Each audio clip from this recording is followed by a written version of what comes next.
Hello বন্ধুরা, আমি শেখ গন্ডেল। এখন আমি করব শ্রীরাম রাঘবন পরিচালিত মেরি ক্রিসমাস সিনেমাটার রিভিউ। ভালো দিক খারাপ দিক নিয়ে অবশ্যই আলোচনা হবে, তবে গল্প সম্পর্কে যদি সবার আগে একদম ছোট্ট করে বলি, বিজয় সেতুপতি, ক্যাটরিনা কাইফ একে অপরের কাছে স্ট্রেঞ্জার। এক রাতে তাদের হঠাৎ করে দেখা হচ্ছে, তারা একে অপরের সঙ্গে কিছুটা সময় কাটাচ্ছে। খানিকক্ষণ বাদে তারাও এবং দর্শকরাও জানতে পারছে ক্যাটরিনা কাইফের হাজব্যান্ডের মার্ডার হয়ে গেছে। মার্ডারটা কে করেছে, কেন করেছে, অন্য কোনো থার্ড পার্সন নাকি বিজয় সেতুপতি নাকি ক্যাটরিনা কাইফ, যাবতীয় জানতে গেলে আপনাদের হলে গিয়ে এই ছবিটা অবশ্যই দেখে নিতে হবে। এই ছবিটার মধ্যে মোটামুটি আমার সবকিছুই ভালো লেগেছে। ছবিটার প্রথম 20-30 মিনিট যদি আপনারা দেখেন, খুব স্লোলি এগোয়। অনেক দর্শকের সেটা একটু মনে হতে পারে slow pace, definitely slow paced, সেটাকেও অস্বীকার করছে না, কিন্তু আমি কিন্তু সেই জায়গাতেও যথেষ্ট বেশি এঙ্গেজড ছিলাম। এবং থ্যাঙ্কস টু বিজয় সেতুপতি, যে এমন কিছু অ্যাক্টিভিটিস প্রত্যেকটা সিনে করছে, এবং thanks to casting of Sriram Raghavan, Vijay Sethupathi এবং ক্যাটরিনা কাইফ এত বেশি ফ্রেশ একটা পেয়ারিং, সেটাই কিন্তু অডিয়েন্সের চোখটাকে কোথাও একটা স্ক্রিনের মধ্যে আটকে রাখে। হয়তো সেরকমভাবে কিছু হচ্ছেও না, বা যে কনভারসেশনটা ক্যাটরিনা কাইফ এবং বিজয় সেতুপতির মধ্যে হচ্ছে, সেটা যে খুব ইন্টারেস্টিং কিছু সবসময় সেটা ম্যান্ডেটরি নয়, কিন্তু তা সত্ত্বেও সেই সিনগুলোর মধ্যে কিন্তু আমি ইনভেস্টেড দর্শক হিসেবে থাকতে পারছিলাম। First 30 minute almost felt like a romantic drama, যেখানে ডিরেক্টর কিন্তু বুদ্ধি করে কিছু ক্লুজ ছাড়তে ছাড়তে গেছে, যেগুলো ওই প্রথম 30 মিনিটে বোঝা যায় না, তবে পরে কিন্তু প্রত্যেকটা জিনিস একটার পর একটা ফিরে আসতে থাকে।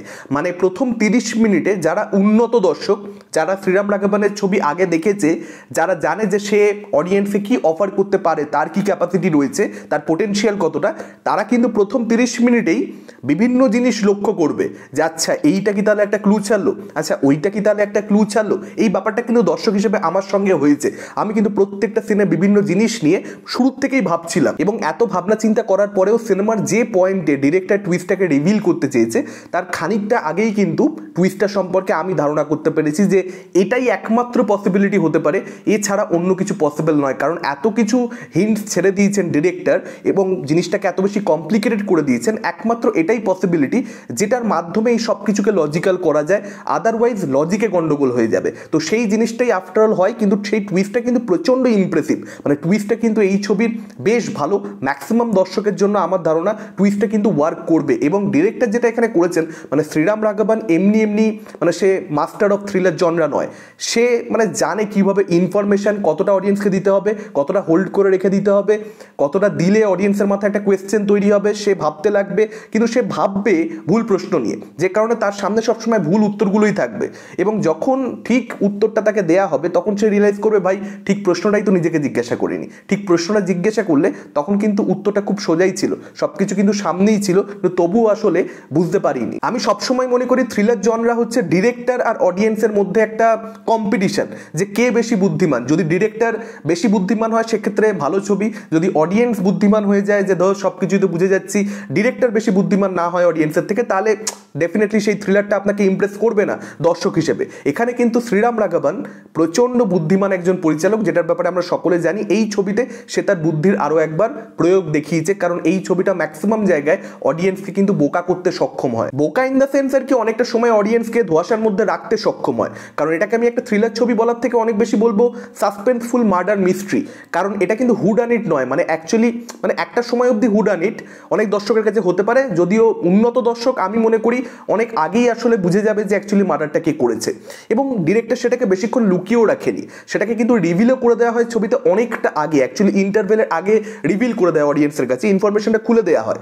তার পরবর্তীতে কি হয়, মানে হাউ ডান ইট, কীভাবে করলো সেটা নিয়ে আসলে ছবিটা, এবং সেখান থেকেই সাসপেন্সটা তৈরি হয়। কারণ অডিয়েন্সের কাছে সব ইনফরমেশন রয়েছে এবং ক্যারেক্টারদের কাছেও ইনফরমেশন রয়েছে, কিন্তু এর পরবর্তীতে কি হবে, পুলিশ কি ধরতে পারবে যে মার্ডার করেছে, সে কি বাঁচবে নাকি এই ক্রাইমটা করেও সে পার পেয়ে যাবে, এটাকে নিয়ে একটা সাসপেন্স বিল্ড হয়। সোয়ান অর্থাৎ হাঁস কিংবা মিক্সিতে ওষুধ দেওয়ার যে দৃশ্যটা আপনারা দেখতে পেয়েছেন, বা অন্যদিকে ডাল ফাল দেওয়ার যে দৃশ্যটা আপনারা মিক্সির মধ্যে দেখতে পেয়েছেন ট্রেলারের মধ্যে, সেই সিনগুলোর কিন্তু ইম্পর্টেন্স রয়েছে। মানে সেগুলো কিন্তু গল্পে এমনি নেই। বা বিজয় সেতুপতির ক্যারেক্টারটা একটা বাচ্চা মেয়েকে একটা গল্প শোনায়, সেটার কিন্তু ইম্পর্টেন্স রয়েছে। একজন পুলিশ অফিসার তার একজন সঙ্গী পুলিশ অফিসারকে, কনস্টেবলকে গল্প শোনাচ্ছে, সেই গল্পটার কিন্তু মানে আপনি যদি পরবর্তীতে ছবিটা নিয়ে ভাবেন, গল্পগুলো কিন্তু এমনি শোনানো হয়নি। সেই সময় আপনি বুঝতে পারছেন না যে কেন গল্পটা শোনানো হচ্ছে, কিন্তু পরে কিন্তু সেই গল্পগুলোকে নিয়ে মানে ছবিটাকে যে আপনি যদি পুরোটা ভাবেন যে কি দেখলেন, ওই গল্পগুলোর একটা মানে বিভিন্ন ধরনের ইন্টারপ্রিটেশনে সাহায্য করছে গল্পগুলো কোথাও একটা। আর ক্লাইম্যাক্সটা এই ছবিটার বিউটিফুল খুবই সুন্দর। মানে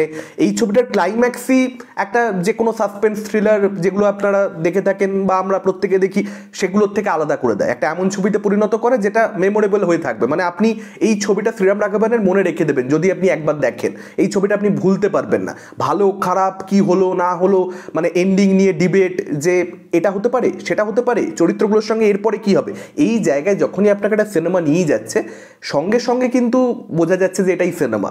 মানে একটা সিনেমা যদি আপনাকে চর্চাই না করাতে পারে তাহলে সেটা কি ধরনের আর্ট ফর্ম। তো সেখানে কিন্তু শ্রীরাম রাঘবন প্রচণ্ড পরিমাণে সফল হয়েছেন। মানে যেখানে টুইস্ট খুলে যাচ্ছে, যখন অডিয়েন্স বুঝে যাচ্ছে যে হোয়াট ইজ হোয়াট, কী হয়েছে আসলে কেসটা, তারপরেও কিন্তু ছবিতে মানে অন্ততপক্ষে 25 মিনিট 30 মিনিট বাকি। ম্যাক্সিমাম থ্রিলার ছবিতে আমরা কি দেখি, টুইস্ট যেই খুললো 10 মিনিটের মধ্যে ম্যাক্সিমাম 15 মিনিট ছবি শেষ। এখানে কিন্তু তারপরে 25-30 মিনিট রয়েছে, তারপরে কিন্তু অনেক কিছু হয় এবং তারপরের যে পোর্শনটা সেটাই অ্যাকচুয়ালি বেস্ট। মানে সেটাই অ্যাকচুয়ালি এই ছবিটাতে বা শ্রীরাম রাঘবনের ছবিতে পরিণত করে। মানে আমি সিরিয়াসলি বলছি, ক্যাটরিনা কাইফের এই ক্যারেক্টারটা এবং বিজয় সেতুপতির এই ক্যারেক্টারটা, মানে এই ক্যারেক্টার দুটোর লাইফে কি হলো না হলো সেটা জানবার একটা অদ্ভুত ইচ্ছা নিয়ে হল থেকে বেরিয়েছি।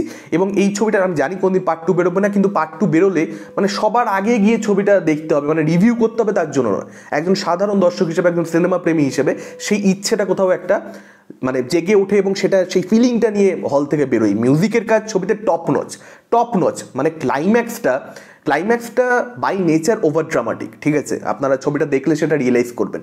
এবং সেটাকে নিউট্রালাইজ করার জন্য বা সেটাকে এনহ্যান্স করার জন্য, সেটাকে অ্যাসিস্ট করবার জন্য মিউজিকটাও প্রচণ্ড বেশি এলিভেটেড হয়ে যায় সেই পার্টিকুলার জায়গাটাতে, ক্লাইম্যাক্সটাতে।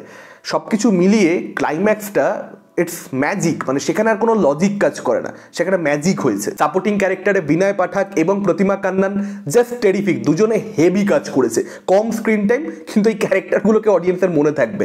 মানে এই সিনেমার মধ্যে বেশ কিছু জায়গাতে কিন্তু সিচুয়েশনাল কমেডি রয়েছে, যেটা কিন্তু আমি তো হেসেছি দর্শক হিসেবে, আমি তো এনজয় করেছি।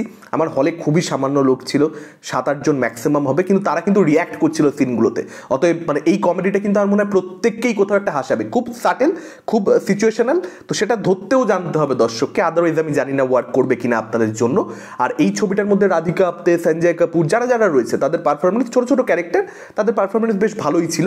এবার যদি ছবিটার খারাপ দেখুন, আমার পার্সোনালি কিছু ছবিটার খারাপ লাগেনি, কিন্তু হ্যাঁ ডেফিনেটলি আপনি যদি ডিবেট করা শুরু করেন ছবিটাকে নিয়ে, যে পুলিশ ওটা করলে কি করতো, পুলিশ সেটা করলে কি হতো, তাহলে কি ধরা খেয়ে যেত মার্ডারার, তাহলে কি কেস খেত, তাহলে কি মার্ডারের কোনো রকম বাঁচার উপায় ছিল, এই আলোচনা চর্চা যদি আপনি করেন তাহলে না একটা গ্রে এরিয়া রয়েছে, মানে যেখানে 50-50 চান্স সব কিছুর।